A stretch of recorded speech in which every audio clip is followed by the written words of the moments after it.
ऐसे तत्वों को आप कभी कामयाब नहीं होने देंगे जो जहर की खेती करते हैं। जम्मू कश्मीर में जिन्होंने अपना खून दिया है, जिन्होंने हिंदुस्तान के लिए सर्जिकल स्ट्राइक किया है, उनके खून के पीछे आप छुपे हुए हो, उनकी आप दलाली कर रहे हो। ये जो बयान आपने सुने, ये कांग्रेस की तरफ से प्रधानमंत्री नरेंद्र मोदी को लेकर दिए गए हैं। अब तक चाहे वो गुजरात का 2007 का चुनाव हो या फिर 2014 का लोकसभा चुनाव हो या फिर 2019 का लोकसभा चुनाव हो, कांग्रेस की तरफ से कई बार ऐसे बयान दिए गए जिसमें प्रधानमंत्री नरेंद्र मोदी को कभी नीच बताया गया, कभी उन्हें चौकीदार चोर कहा गया, कभी उनके खिलाफ राहुल गांधी ने कहा कि वो खून की दलाली करते हैं। इस तरह के बयान के बाद अक्सर कांग्रेस को ही इसका नुकसान उठाना पड़ा है। और अब जब मल्लिकार्जुन खड़गे ने बीते दिनों प्रधानमंत्री नरेंद्र मोदी को जहरीला सांप बताया, तो उसके बाद भी ऐसे ही सवाल उठने लगे कि क्या कर्नाटक चुनाव में कांग्रेस को इसका हर्जाना चुकाना पड़ेगा। मत नीवेनाद्रू तप्पु तिळ्कोंड्रि मोदी अंद्रे ಈ ವಿಷದ ಹಾವಿದ್ದಂಗೆ ನೀವಂದ್ರೆ ಇದು ವಿಷ ಆದ ಇಲ್ಲ ನೋಡೋಣ ಸ್ವಲ್ಪ ನೆಕ್ ನೋಡೋಣ ನೆಕ್ಕಕ್ಕೆ ಹೋಗಿರಿ। सबसे पहले बात करते हैं सोनिया गांधी के उस बयान की जो उन्होंने साल 2007 में दिया था। साल 2007 जब गुजरात में इलेक्शन होने वाले थे, उस वक्त सोनिया गांधी ने नरेंद्र मोदी को लेकर कहा था कि वो मौत के सौदागर हैं। इसके बाद खूब सियासत हुई और बीजेपी ने खूब खरी खोटी भी सुनाई। अपने को सुरक्षित महसूस नहीं करता, मेरी कितनी बहनों और बच्चों और भाइयों के साथ अपराध और अत्याचार हो रहा है। केवल ये अपराधी तत्व अपने को सुरक्षित महसूस करते हैं जिन्हें सरकारी संरक्षण मिल रहे हैं। सच्चाई यह है कि आज गुजरात की सरकार चलाने वाले झूठे बेईमानी डर और मौत के सौदागर हैं। और लेकिन इसका नतीजा अगर देखें तो इलेक्शन में जहां की गुजरात की 182 सीटों में से बीजेपी को 117 सीटें मिली, वही कांग्रेस को सिर्फ वहां 59 सीटें मिली।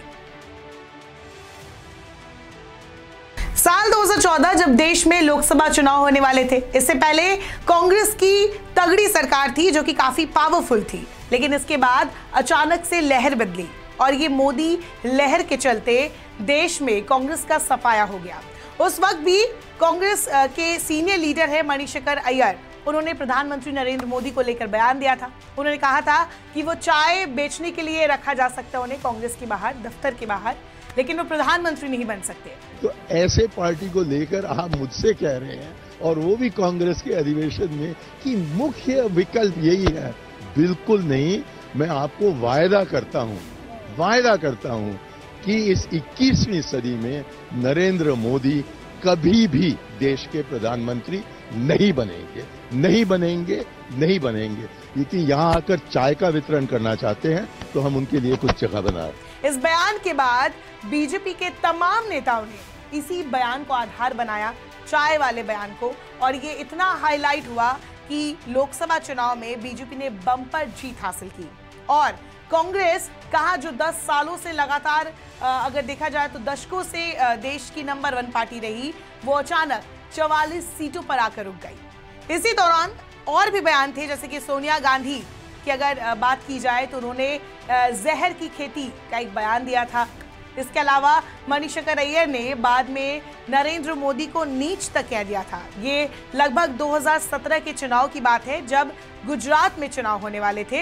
ऐसे तत्वों को आप कभी कामयाब नहीं होने देंगे जो जहर की खेती करते हैं, जो समाज को बांटने की राजनीति करते हैं, जो सेक्युलर मूल्यों पर विश्वास नहीं करते हैं और जो हिंसा भड़काने की राजनीति करते हैं। कहें, और वो भी जबकि अंबेडकर जी के याद में एक बहुत बड़ा इमारत यहाँ उसका उद्घाटन हो रहा है। मुझको लगता है कि ये आदमी बहुत नीच किस्म का आदमी है, इसमें कोई सभ्यता नहीं है, और ऐसे व्यक्ति ऐसे मौके पर इस प्रकार की गंदी राजनीति। इसके बाद प्रधानमंत्री नरेंद्र मोदी ने गुजरात में एक जनसभा में इसका जवाब देते हुए कहा था, आपने हमें नीच कहा, निचली जाति का कहा। ये 18 तारीख को नतीजे ही दिखाएंगे कि गुजरात के बेटे को ऐसा कहना कितना भारी पड़ेगा।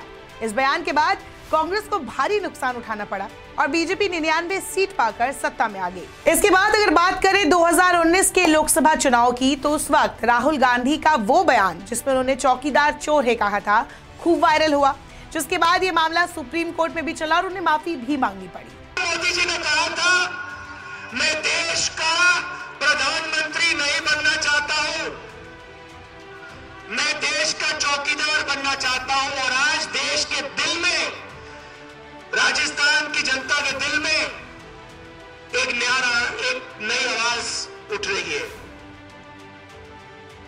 गली गली में शोर है, हिंदुस्तान का चौकीदार चोर है। और तमाम बीजेपी के लीडर्स ने इसे इस तरीके से पेश किया कि राहुल गांधी चौकीदार और निचली जाति के लोगों का और छोटे लोगों का, गरीब लोगों का अपमान करते हैं। इस तरीके से इसे लगातार भुनाया गया और इसका फायदा भी बीजेपी को मिला। अब साल 2023 आ गया है और लोकसभा चुनाव अगले ही साल यानी कि 2024 में होने वाले हैं। अगले महीने कर्नाटक में विधानसभा चुनाव होने वाले हैं, जहां कांग्रेस के पक्ष में अगर देखा जाए तो माहौल बन रहा है। लेकिन इस तरीके का बयान जो मल्लिकार्जुन खड़गे ने अभी दिया है, उसके बाद हालांकि उन्होंने सफाई भी पेश की है। मत नीवेनाद्रू तप्पु तिಳ್ಕೊಂಡ್ರಿ, ಮೋದಿ ಅಂದ್ರೆ ಈ ವಿಷದ ಹಾವಿದ್ದಂಗೆ। ನೀವಂದ್ರೆ ಇದು ವಿಷ ಅದ ಇಲ್ಲ ನೋಡೋಣ, ಸ್ವಲ್ಪ ನೆಕ್ ನೋಡೋಣ ನೆಕ್ಕಕ್ಕೆ ಹೋಗಿರಿ, ನೆಕ್ಕರು ಸತ್ತ ಇಲ್ಲ, ಇದು ವಿಷ ಅದಾನೋ ಎಲ್ಲೋ ಮೋದಿ ಕೊಟ್ಟಣ, ಒಳ್ಳೆ ಮನುಷ್ಯನ ಪ್ರಧಾನಮಂತ್ರಿ, ನಾವು ಸ್ವಲ್ಪ ನೋಡೋಣ ನೆಕ್ ನೋಡೋಣ ಅಂತ ಹೇಳಿ ಆ ವಿಷಯವನ್ನ ನೆಕ್ ನೋಡಿದ್ರೆ ನೀವು ಮಲಗೇ ಬಿಡ್ತೀರಲ್ಲೇ।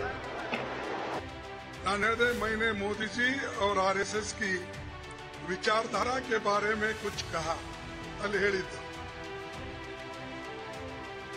मेरा विचार उनकी आइडियोलॉजी को लेकर है, किसी पर निजी अटैक नहीं है।